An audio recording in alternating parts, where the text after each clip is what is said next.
علی محمد خان صاحب، پاکستان مشرق وسطی کے اندر امن قائم کرنے کے لیے اور بالخصوص ایران، امریکہ اور اسرائیل کے جو ایک جنگ جاری ہے، وہاں مستقل جنگ بندی کے لیے کافی دنوں سے متحرک ہے، اور عالمی برادری بھی پاکستان کے اس کردار کی ہمیں تائید کرتے ہوئے دکھائی دیتی ہے۔ لیکن ہم دیکھتے ہیں کہ کچھ لوگ پاکستان میں بیٹھے ہیں یا بیرون ملک ہیں، وہ پاکستان کے اس کردار سے خوش دکھائی نہیں دیتے۔ اس جنگ بندی کے لیے جو پاکستان کی کوششیں ہیں، مشرق وسطی میں امن کے قیام کے لیے پاکستان کی کوششیں ہیں، آپ انہیں کس نگاہ سے دیکھتے ہیں؟ لیکن پاکستان ہے تو ہم ہیں،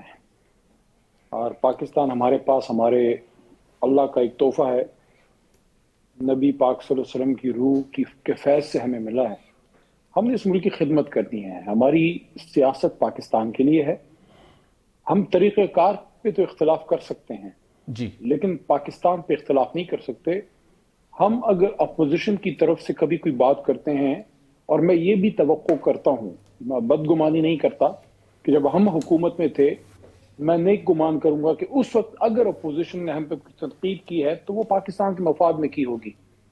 تو اگر کوئی ہماری طرف سے تنقید کرتا ہے تو ہم ان کو تھوڑا سا یہ سپیس دیں کہ وہ پاکستان کے خلاف بات نہیں کرتے، وہ میاں صاحب کی حکومت کے طریقہ کار پہ ضرور دو رائے رکھتے ہوں گے، لیکن اگر پاکستان کوئی اچھا کردار ادا کر رہا ہے تو آپ میرے خیال میں میری اس بات کو سپورٹ کریں گے یقیناً کہ پچھلے سال مئی میں جب پاک بھارت جنگ ہوئی، میرے خیال میں وہ چند گھنٹے جو تھے 48 یا 72 گھنٹے، ان میں ہم ایک قوم تھے، اور اس میں بالکل کوئی حکومت اپوزیشن یا نون پی ٹی آئی نہیں تھی۔ ایگزیکٹلی کیس ہے، ہمارا ایک برادر اسلامی ملک ہے، ایران ہے، دوسرا ہمارا بڑا بھائی سعودی عرب ہے، جی سی سی کنٹریز ہیں۔ ایران پہ دنیا کا سب سے بڑا افریت، سب سے بڑی جو صہیونی طاقت ہے اسرائیل، اور اپنے ساتھ امریکہ کو بھی ساتھ ملا کے، میں سمجھتا ہوں کہ بیسک سازش تو صہیونیوں کی ہی ہے، اسرائیل کی ہے، اور امریکہ کو ساتھ لے کے انہوں نے یہ حملہ کیا ہے، اور دونوں برابر کے گنہگار۔ تو اگر ہمارے برادر اسلامی ملک میں حملہ ہوا ہے، ہم ایران کے ساتھ کھڑے ہیں، اور ساتھ میں ہم یہ بھی کہتے ہیں کہ پاکستان کو اللہ تعالیٰ نے، میں یہ بات کروں گا، بعض لوگ میری اس بات تک سے میرا مذاق بھی اڑاتے ہیں، میں کہتا ہوں کہ میں نہیں کہتا، میں نے اپنے بزرگوں سے یہ سنا ہے، اپنے خاندان کی نہیں میں بات کر رہا، پاکستان کی سوچ جن لوگوں کی ہے، جو اولیاء کرام گزرے ہیں یا جو بڑے اسٹیٹسمین ہیں جن کی دنیا پہ نظر ہے، اللہ نے پاکستان کو اسلامی دنیا میں ایک سرداری دی ہے۔ جی، تو اگر ہم وہ رول ادا کرتے ہیں، اگر ہماری وجہ سے مشرق وسطی میں بالخصوص یہ جو جنگ بندی ہے یہ ہوتی ہے، ہم بطور ایک ذمہ دار پاکستانی کے اس کو سپورٹ کریں گے۔ ہاں، اس میں جو کوئی ہمیں کمی کجی نظر آئے گی اس پہ ہم بات ضرور کریں گے، اس کا کوئی برا نہ منائے، وہ پاکستان کے مفاد میں ہوگی، کسی کی اناد میں نہیں، انشاءاللہ نہیں ہوگی۔ بالکل ٹھیک سر۔ آج بلاول بھٹو نے بھی اپنے مرحوم نانا کی برسی کے موقع پر کہا کہ اس وقت جو مشرق وسطی کے اندر جنگ جاری ہے، خطرناک صورتحال ہے، اور یہ مزید بھی پھیل سکتی ہے اگر اللہ نہ کرے اس کا یہ روک تھام نہ ہو سکا۔ تو ان حالات کے اندر پاکستان میں تمام سیاسی قوتوں کو اختلافات بھلا کر مل بیٹھ کر کام کرنے کی ضرورت ہے۔ وہ اگین اشارہ کر رہے ہیں پاکستان تحریک انصاف کی طرف۔ تو اس حوالے سے آپ کوئی ایسا راستہ ہموار ہوتے ہوئے دیکھتے ہیں جس میں حکومت کے ساتھ بیٹھ کے ایٹ لیسٹ ان معاملات کے اوپر اپوزیشن اور ٹریجری بینچ مل کر ایک باہمی افہام و تفہیم سے ان معاملات کو آگے لے کے چل سکیں، تاکہ یہاں پر جو اندرونی ایک عدم استحکام ہے وہ بھی ختم ہو، اور عالمی سطح کے اوپر بھی ہم ایک اچھا اپنا کردار ادا کر سکیں؟ جہاں تک بھٹو صاحب کی بات ہے نا، آج ان کی 47th ڈیتھ اینیورسری تھی۔ جی، بڑا کم ہوتا ہے کہ آپ جو ہے سیاسی مخالفت کے باوجود اگر کسی میں کوئی صلاحیت ہے اس کو آپ اکنالج کریں۔ میں چاہوں گا بالکل کہ ہم یہ کلچر ڈیولپ کریں۔ بلاول کے نانا جو ہیں وہ ہمارے ملک کے بڑے لیڈر گزرے ہیں، اور میں ہمیشہ بھٹو صاحب کی بہت سی چیزوں کو ان کو اپریشیٹ کرتا ہوں، حالانکہ میں سمجھتا ہوں کہ 71 کے ڈبیکل میں جب وہ الیکشن ہو گیا تو ایک بڑے سیاستدان کے طور پہ اگر بھٹو صاحب ایک دفعہ یہ کہہ دیتے کہ ووٹ زیادہ شیخ مجیب نے لیے ہیں، ان کو دے دیں حکومت، تو شاید بہت بڑی نقصان سے امت بچ جاتی۔ لیکن ساتھ ساتھ ان کے بڑے کارنامے بھی ہیں، تو اس کو تو میں ہمیشہ اپریشیٹ کرتا ہوں، لیکن میں سمجھتا ہوں کہ بلاول صاحب اگر سیاسی اتفاق رائے کی بات اگر وہ کرتے ہیں یا ملک میں ایک سیاسی فضا بہتر بنانے کی بات کرتے ہیں، ان کا بڑا اس میں رول ہے۔ وہ ابھی فورن منسٹر رہے ہیں کچھ عرصہ پہلے، اور اس وقت وہ حکومت کے اعلی ہیں، ان کے والد ملک کے صدر مملکت ہیں۔ تو بلاول صاحب کے سامنے ہی اس ملک کے ایک بہت بڑے لیڈر کے ساتھ جو ہو رہا ہے جناب عمران خان صاحب کے ساتھ، ان کی سیاسی جماعت کے ساتھ، یہ نہیں کہ کوئی اور کرے تو کرے، پیپلز پارٹی سے تو ہم یہ توقع کرتے ہیں کہ انہوں نے بھی ضیاء صاحب جو ہیں مرحوم، ان کے دور میں ان کے کارکنان نے بڑی سختیاں جھیلی ہیں، کوڑے کھائے ہیں، انہوں نے وہ تکلیفیں سہی ہیں جو ایک تقریباً 3.5 یا 4 دہائیوں بعد اب ہم لوگ سہ رہے ہیں. یعنی کہ آپ علی محمد آپ کے سامنے ایک بیٹھا ہے، میں نے ہمیشہ پاکستان کی بات کی ہے، میں آپ کو یقین دلاتا ہوں کہ میں دیکھیں I am the only son of my parents, میرے بھائی بہن نہیں ہیں، والد کو اپنے ہاتھ سے نہلا کے جنازہ پڑھا کے میں سیاست میں آیا ہوں، لیکن میں اس دن اتنی تکلیف میں نہیں تھا جب میں اپنے والد کو میں دفنا رہا تھا، لحد میں اپنے ہاتھ سے اتارا ہے، میں نے خود دفن کیا، خود ان کو غسل دیا. لیکن جس دن اپنے مردان میں جو میرا شہر ہے، جب مجھے دہشت گردی کی عدالت میں 9 مئی کے بعد پیش کیا گیا اور مجھ پہ چلو آپ لگا دو دہشت گردی کا پرچہ، لیکن ایسے آدمی کے پوتے پہ، میرا دادا پیر محمد خان یہ پیچھے قائد کے ساتھ تھا پاکستان بنانے میں، جب مجھ پہ سیکشن 7 سیکرٹ ایکٹ جو ملک دشمنی کا، ملک سے غداری کا پرچہ ہے مجھ پہ لگا، اللہ کا کرم ہے میں عدالت سے بری ہو کے نکلا، لیکن وہ جس طرح اس نے ٹھیس دیا، تو یہ بلاول صاحب کی ذمہ داری بنتی ہے کہ جو چیزیں آپ کے خاندان نے فیس کی ہیں اب آپ اس سے بری ذمہ نہیں ہے. یہ کہ اچھی بات بلاول کر رہے ہیں، میں اپریشیٹ کرتا ہوں کہ اگر وہ اتفاق رائے کی بات کر رہے ہیں، لیکن پھر وہ اپنے حصے کا بوجھ بھی اٹھائے نا. بالکل ٹھیک. زرداری صاحب صدر ہیں تو زرداری صاحب کم از کم پھر وہ اپنے آپ کو ڈسٹنس کریں اگر وہ ان چیزوں میں حصے دار نہیں ہیں. میاں صاحب کے نیچے جو ہو رہا ہے یہ کل کو دیکھیں، آخری بات میری سوری لمبی ہو گئی، جی کل کو کوئی، میں کسی کا نام نہیں لیتا لیکن اشارتاً بات کر رہا ہوں کہ کل کو کوئی کسی سرکاری افسر کو کچھ نہیں کہے گا، یاد آئیں گے تاریخ میں تو 2 نام لکھے جائیں گے،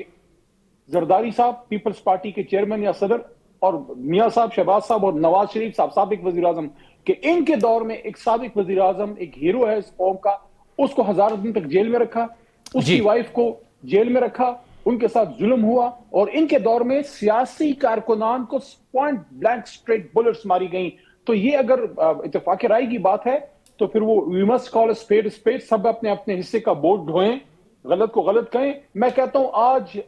کی رات ملک ٹھیک ہو سکتا ہے اگر ہم اپنی اپنی غلطیاں تسلیم کرتے ہوئے پھر اتفاق رائے کی بات کریں. بالکل ٹھیک، بڑی امپورٹنٹ بات کہی آپ نے، سب کو اپنی غلطیوں کو تسلیم کرنا چاہیے اور ڈیفینیٹلی پی ٹی آئی بھی اپنا محاسبہ یقینی طور پر کرتی ہوگی. علی محمد خان صاحب، یہ ضرور جاننا چاہوں گا، بانی پی ٹی آئی کی رہائی کے لیے ایک رہائی فورس بنانے کا اعلان کیا گیا، پھر اس کے بعد ریسنٹلی اناؤنسمنٹ ہوئی کہ نہیں یہ طریقہ کار ٹھیک نہیں ہے، ہم دیگر طریقوں کے ساتھ سے اپنی سٹرگل جاری رکھیں گے. تو اب لیٹسٹ حکمت عملی کیا ہے، کس طریقے سے بانی پی ٹی آئی کی رہائی کے لیے اس سلسلے کو آگے بڑھایا جا رہا ہے؟ چونکہ آج رانا ثناء اللہ صاحب نے کہا ہے کہ کچھ ایک سیاسی جماعت سیاسی مقاصد کے لیے افراتفری پھیلانے کی کوشش کر رہی ہے، ان کے لیے کوئی جگہ کوئی گنجائش نہیں ہے. تو کیسے اب پی ٹی آئی آگے بڑھ رہی ہے بانی پی ٹی آئی کی رہائی کے لیے؟ رانا صاحب کی بات پہ میں آتا ہوں، میں صرف ایک عرض کر لوں، سپریم کورٹ میں جناب عمران خان کا ان کی صحت کا کیس تھا، آنکھ کا جب ایشو ہوا، محترم چیف جسٹس یحییٰ آفریدی صاحب نے بڑا اس وقت ایک مناسب آرڈر بھی کیا تھا کہ انہوں نے فرینڈ آف دا کورٹ کے طور پہ سلمان صاحب کو بھیجا، صفدر صاحب کو، ان کی رپورٹ پہ پھر انہوں نے ایک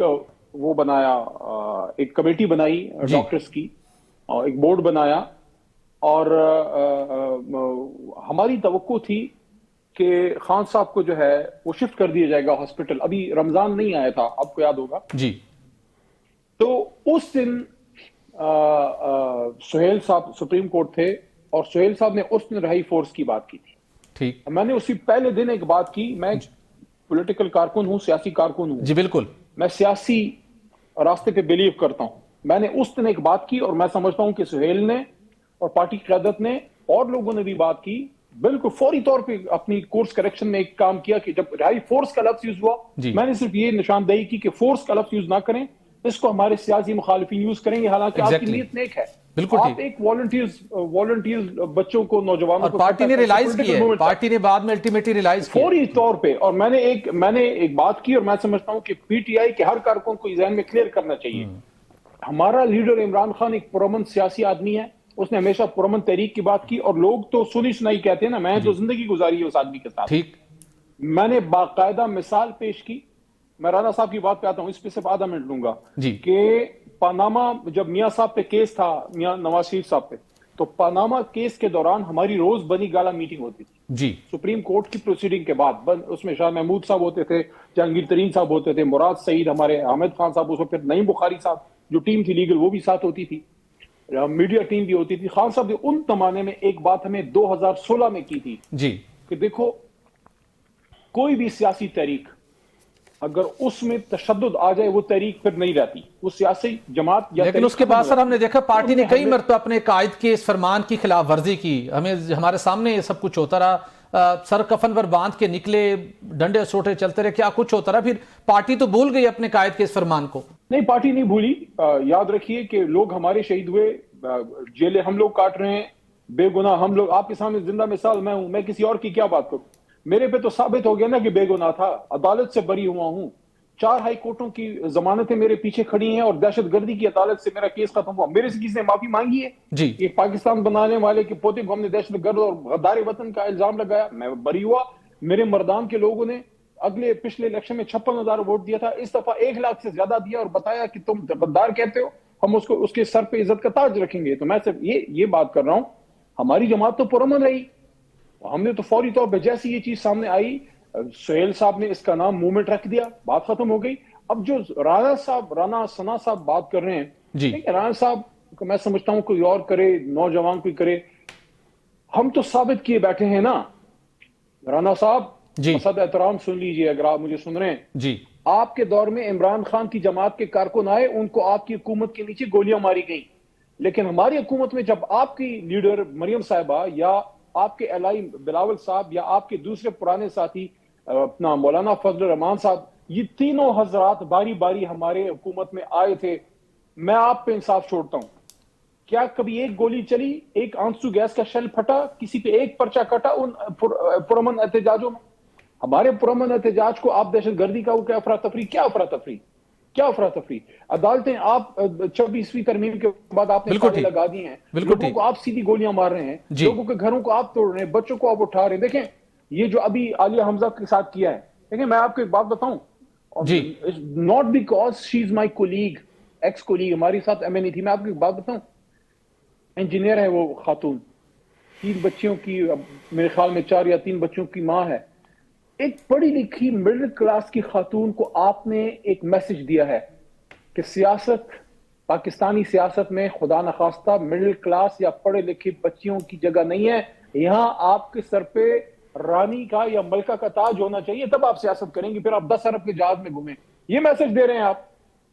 یہ میسج دے رہے ہیں. میرا خیال میں شاید آپ کا پیغام پہنچے ہے, اور ڈیفینیٹلی رانا ثناء اللہ صاحب کو بھی آپ نے مخاطب کرتے پیغام پہنچایا. تو ہم یہاں پر ایک بریک لینی ہے. میں نہ کرتا ہوں کہ مخاطب کر کے بات, اگر وہ ہمیں مخاطب کر کے بات نہ کرتے. نہیں آج بالکل ٹھیک ہے, آپ کا ویلڈ پوائنٹ ہے, ان تک پہنچنا چاہیے, آپ نے وہ کویسچن ریز کیا ہے, اور ان سے کبھی پوچھیے گا, جی ان سے کبھی پوچھیے گا. جی رانا صاحب میرے قابل احترام, عمر میں میرے سے بہت بڑے ہیں, ان سے کبھی پوچھیے گا کہ جب آپ پہ وہ کیس بنا تھا تحریک انصاف میں کون وہ لوگ تھے جن نے کہا تھا کہ نہیں اس کو آپ طریقے سے ڈیل کریں. I was one of them جس نے اس زمانے جی بالکل ہمیں بھی یاد ہے, ہمیں بالکل اچھی طرح سے یاد ہے, بالکل درست کہا آپ نے. لیکن بس یہی ہے کہ ریلائزیشن سب کو کرنے کی ضرورت ہے. ان کے پاس بھی ایک اپنی ساتھ ہونے والے مظالم کی طویل فہرست ہے, لیکن ہم بات کریں گے ڈیفینیٹلی. عمران خان صاحب نے جاتے جاتے میں بتا دوں, پچھلے سال جب الیکشن ہو گیا نا 8 فروری والا, 16 فروری کو میرے اپنے لیڈر سے بات ہوئی تھی, اور اس ملاقات میں لمبی بات ہو جائے گی, ٹائم کم ہے اب. جی بالکل. انہوں نے کہا,